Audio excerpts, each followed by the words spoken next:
So let's find out if we can use our notes to fill out a table that looks like this. So in this first example, we have carbon. The notation we're using is C-13. So when I see that, I need to immediately recognize what that 13 is. So remember what we said, that 13 in that form is going to represent our mass number, which tells us our number of protons plus our number of neutrons. So let's keep that in mind. Well, let's go back.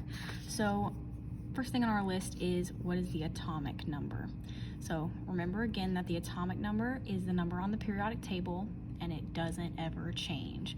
So carbon, we just have to find on the periodic table, and we would see that it has an atomic number of 6.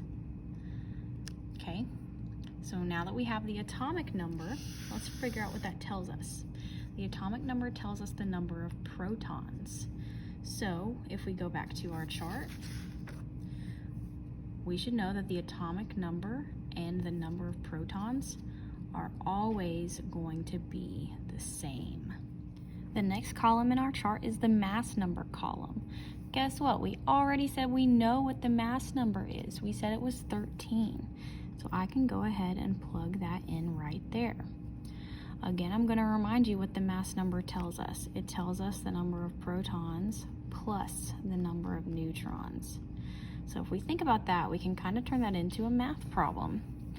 We have 13 is equal to the number of protons, which is 6, plus the number of neutrons, which is what we're trying to find out.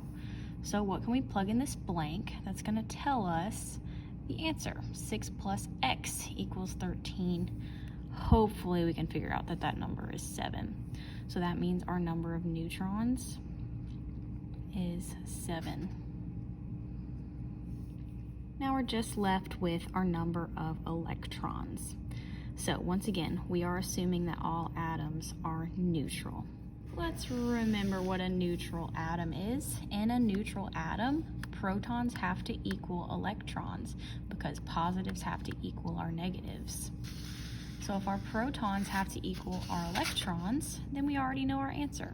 It's going to be the same number as the protons.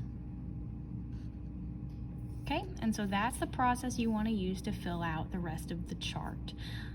Some of these do require you to work backwards. So for example, in this second row, we don't even know the element yet. But what we do know is the number of protons.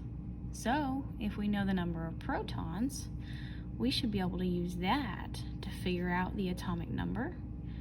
And if we know the atomic number, we can figure out what element it is.